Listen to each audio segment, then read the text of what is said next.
Da li će islamokratija ugušiti birokratiju? Da li će islamokratija ugušiti bošnjački narod? Da li ćemo proizvesti toliko islamokratije da ne može ovaj narod svojim materijalnim resursima uzmoći da održava toliku islamokratiju? Ovo je važno pitanje. Mora se imati mjera u svemu.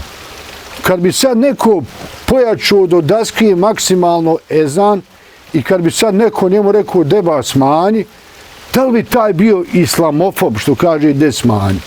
Kad bi sad neko rekao dosta nam je bolan 300 hođa, ne treba nam 30.000 hođa, ili on islamofob? Ili neko ko racionalno zbori? Mi smo ušli u ozbiljan problem kao narod hajcanja islamokratije. Imati sad islamska zajednica više tijela i više službenika i više direktora i više lezihljebaroša nego što ih ima po državi. Kad uđeš u analizu, ti dolaziš do spoznaje da islamska zajednica hajca kadrove koji sutra neće imati hljeba. Izuzev ako se krene u tu kratkoročnu rasprodaju vakufa, u te kratkoročne kriminale da se poništi ta gotovina kako za ne znam koliko, 10-15 godina ne bi niko imao ništa. Jer ti moraš ovog časa hraniti tu toliku aparaturu. I evo kad uđeš u analizu samo na Rijasetovoj stranici, šta su uprave Rijaseta? Pazi, uprava za vjerske poslove, uprava za ekonomske i financijske poslove, uprava za obrazovanje i nauku, uprava za administrativne i pravne poslove, uprava za vanjske poslove i dijasporu. Ko država? I svaka ta uprava ima nekog svog direktora, ima službenike, ko ministarstvo. Pa onda kaže uredi. Ured za zekat, ured za hadž i umru, ured za društvenu brigu, izdavački centar. Pa kaže direkcije i centre, gore imaš uprave, pa urede, pa sad imaš direkcije i centre Rijaseta gdje kaže Agencija za certificiranje halal kvalitete, Centar za dijalog, Krops Tuzla, Gazi Hustrebegov Vakuf, Institut za islamsku tradiciju, Komisija za slobodu vjere, Vakufska direkcija.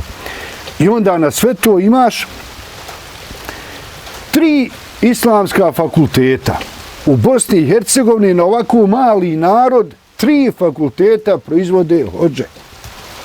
To što imamo 7 medresa, to je odlično.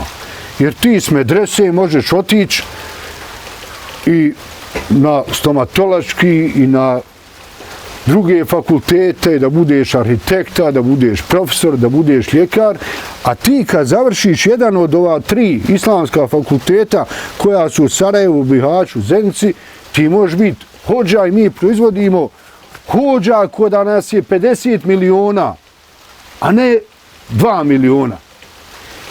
O ovome je svojevremeno pokušao govoriti, pokušao na to upozoriti Džemaludin Latić, kada je predlagao da se islamski fakulteti transformišu u onaj oblik visokog obrazovanja kakav je recimo na Internacionalnom univerzitetu u Sarajevu, gdje bi pod islamskim fakultetom bilo disciplina i zdravstvenih i društvenih i drugih. Nisu ga čuli. Ajde da se prisjetimo nakratko šta je govorio i kako je govorio kod Senada Hadžifezovića Džemaludin Latić prije 5 godina. Hajde da čujemo. Ljudi zaboravljaju, ljudi ne znaju da 3000 naših studenata sa fakulteta u Sarajevu, još sa 2 fakulteta u Zenici i Bihaću, nemaju posla. Mi svake godine primimo ovdje u Sarajevu 70 studenata i studentica koji unaprijed nemaju, u idućih 15, najmanje 15 do 20 godina nema jednog radnog mjesta u islamskoj zajednici. Eto, vidjeli ste, 3000 hodža izlazi. Gdje će? Šta će? Da li to islamska zajednica proizvodi ljudske nesreće, jer dadneš diplomu visoko obrazovanog stručnjaka nekome ko ovom društvu ne treba ili nam ne treba toliko hođa. Dakle, mi smo pred ozbiljnom opasnošću da islamokratija zaguši Bošnjake jer smo isproizvodili i naproizvodili toliko islamskih stručnjaka da bi ovdje trebalo po tome da sve cvate. A ne može da cvate kad svi filozofiraju, a malo ih radi. Mi trebamo u jednoj razumnoj mjeri proizvoditi imame, obrazovati ljude da budu imami, kvalificirani da tumače vjeru. Ali se od tog ne živi, već se živi od poljoprivrede, od ekonomije, od proizvodnje, od toga što proizvodi materijalnu bazu. A mi sad materijalnu bazu, a na čelu te materijalne baze su vakufi, mi nju krčmimo kako bismo filozofirali i kako bismo svi mi bili imami i sjedili i čekali šta će i kako će na nas pasti. Ne ide to tako. Mora se sprovoditi reforma i mora se u toj reformi imati mjere i razuma.